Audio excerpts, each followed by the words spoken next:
Here's your wrestling news for September 29th, 2022. And we're starting off today with Saraya, who last week made her debut for AEW just over 2 months after her contract with WWE was not renewed.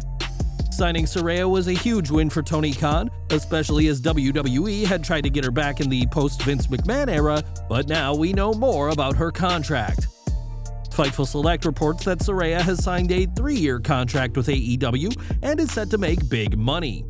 In fact, the amount Saraya is being paid largely implies that she'll be wrestling in some capacity, according to one source within AEW.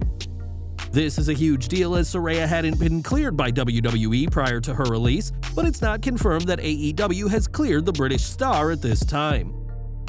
Numerous talent within AEW had gone to bat for Saraya, telling Tony Khan that she would be a great addition to the company, but it said that this was unnecessary since Khan had been interested in her as soon as she became available.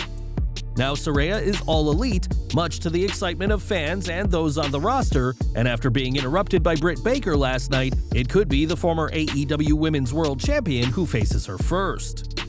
The former WWE Divas Champion spoke for the first time during last night's AEW Dynamite and had some choice words about her former employer. Speaking about Tony Khan, Saraya praised the AEW president, saying, quote, "It's good to have a boss that finally listens to me." This line didn't go unnoticed by fans, as it was clear that Saraya was addressing her time in WWE and her years spent working for Vince McMahon. Saraya also made it clear that she will take an active role with AEW's women's division and acted as somewhat of an authority figure, making a lumberjack match for the interim AEW Women's World Championship. Saraya did not get physical last night, implying that she is not currently cleared, but did take some verbal shots at WWE, becoming the latest ex-superstar turned AEW star to do so.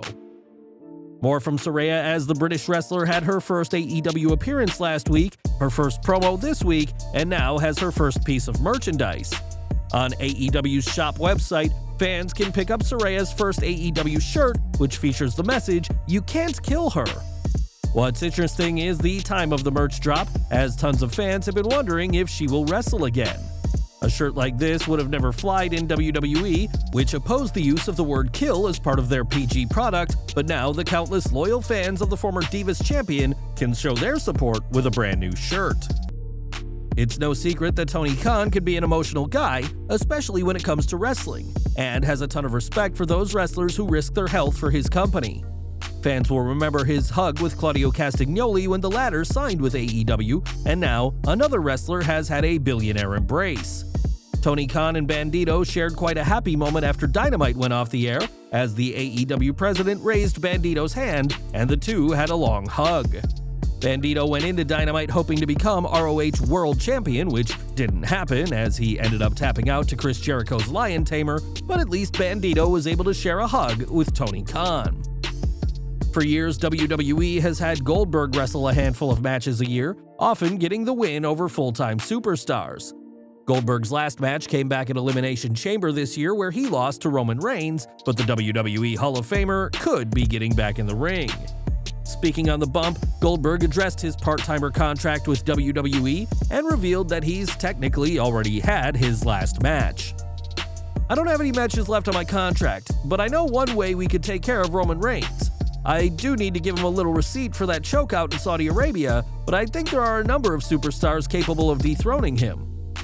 Goldberg has wrestled 12 times since returning to WWE in 2016 and boasts a slightly unimpressive 5-7 win-loss record, but the Hall of Famer still has his sights set on a third Universal title reign. In May, Sasha Banks and Naomi walked out of Raw, and the company responded by suspending the pair, stripping them of the WWE Women's Tag Team titles, and calling them unprofessional. At the time, it appeared that Banks was done with WWE, but that changed when Vince McMahon retired, with both her and Naomi expected to return. Now, though, there's been another twist in this saga, as on Twitter, the former Raw Women's Champion has removed WWE from her Twitter name and handle, and now goes by her real name, Mercedes Varnado. It's an interesting move by Banks, especially as WWE's head of talent relations, Triple H, spoke positively about her eventual return in a recent interview, acknowledging that there was a break in communication between the company and her. Banks hasn't completely taken off the branding of WWE from her account, as her bio still uses her WWE moniker and the company name, but her return is apparently not the done deal some had believed. For weeks, a White Rabbit mystery has been a huge talking point among fans, with many seeing it as a sign of the inevitable return of Bray Wyatt to WWE. WWE has not addressed the mystery on TV, instead leaving clues for audiences to decipher, but fans may have started reading too much into things. Over this week, a tic-tac-toe game has gone viral on the Squared Circle subreddit, as it uses a White Rabbit theme, with many fans thinking it's the latest clue. While WWE has been using viral marketing for this storyline, Fightful reports that this game and WWE's White Rabbit have nothing to do with each other, and that the game didn't come from WWE. Wyatt is the heavy favorite to be the White Rabbit, with all other guesses being unlikely, such as Karrion Kross, who was called the White Rabbit in Lucha Underground, or Malachi Black, whose WWE theme was in a recent source code of a White Rabbit video. This White Rabbit tic-tac-toe game isn't connected to WWE's White Rabbit, but that didn't stop fans from trying to put the clues together, showing just how popular this latest mystery has been. WWE hasn't directly expressed the White Rabbit mystery on TV, but this was a topic of discussion during the latest episode of The Bump. On the show, Matt Camp recapped what we've seen so far and speculated that this could indeed be marking a return to WWE. I thought I had a handle on this. Did any of you have a handle on who this is? Is it a who? Is it a what? Is it a group? I've watched the shows just like everyone else has over the last couple of months, and a lot of names we haven't seen in quite a while have popped back on Monday Night Raw or on SmackDown or NXT. Whether the White Rabbit is indeed Wyatt, only time can tell, but fans will no doubt keep picking apart clues to try and find the answer. During last week's SmackDown, Drew McIntyre was battling a serious case of food poisoning, which was so bad that he had to have an IV line backstage.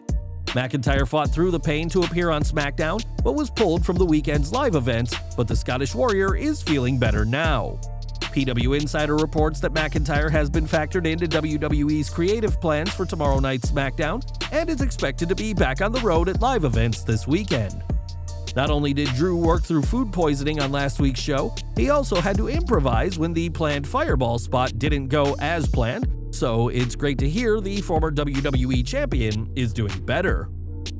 When Buddy Matthews announced recently that he was taking a break, many assumed that he was leaving AEW, but that wasn't the case. Instead, Matthews is expected to just take a hiatus from the company before returning, which has happened before for the Australian wrestler. Matthews missed some AEW shows earlier this year, but as PW Insider explains, that wasn't due to an injury of any kind. Instead, Matthews missed shows because he needed to sort out some visa paperwork and had to go back to his native Australia to do so. There had been rumors around the time that Matthews had even been suspended, but that wasn't the case. Matthews has hinted, though not outright said, that he is staying with AEW, so we'll just have to see what's next for the former Cruiserweight champion. For 25 years, Michael Cole has worked in WWE and has spent almost all that time answering to Vince McMahon. Up until recently, Cole would often get a weekly berating over his headset by McMahon, who would tell the former war correspondent exactly how he wanted things to be said and done. Not only would McMahon yell at Cole, but he also once fined the veteran commentator for just one word, according to ex-WWE head writer Brian Gewirtz. In his new book, There's Just One Problem, True Tales from the Former One-Time 7th Most Powerful Person in WWE, Gewirtz recalls Cole being fined for saying the word now. We all have our personal verbal tics. Announcer Michael Cole used to say now at the end of every sentence. Jeff Hardy into the ropes now. Vince took it upon himself to fine Cole every time he ended a sentence with the word now, and sure enough, Cole stopped doing it. Cole doesn't use the word now, or at least uses it far less, but it goes to show the lengths McMahon would go to make sure his product was exactly how he liked it. When Tyler Breeze was cut from WWE in June 2021, it marked the end of an 11-year career with the company. Breeze had been a staple of FCW before moving up to NXT and later the main roster, but Prince Pretty is set to make a return. During the latest episode of WWE The Bump, it was announced that Tyler Breeze will be in studio for next week's episode of the show, his first appearance since his release. The former NXT Tag Team Champion regularly appears on the Up Up Down Down gaming channel alongside Xavier Woods and other WWE names.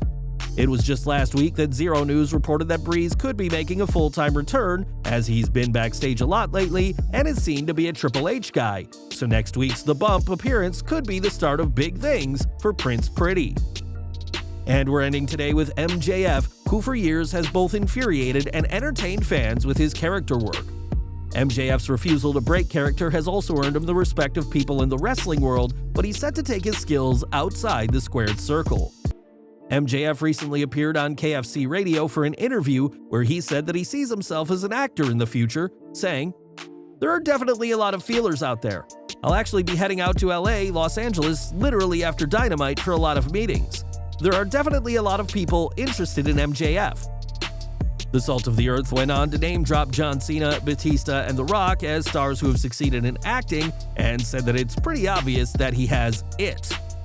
MJF certainly has a lot of plans for the future, as he's teased staying in AEW and teased leaving for WWE. But the three-time Dynamite Diamond Ring winner's future may rest outside of wrestling entirely. Well guys, that's our news for today. Please share your comments below. Also hit the like button, subscribe to our channel, and hit the bell icon to receive all notifications. And as always, thanks for watching.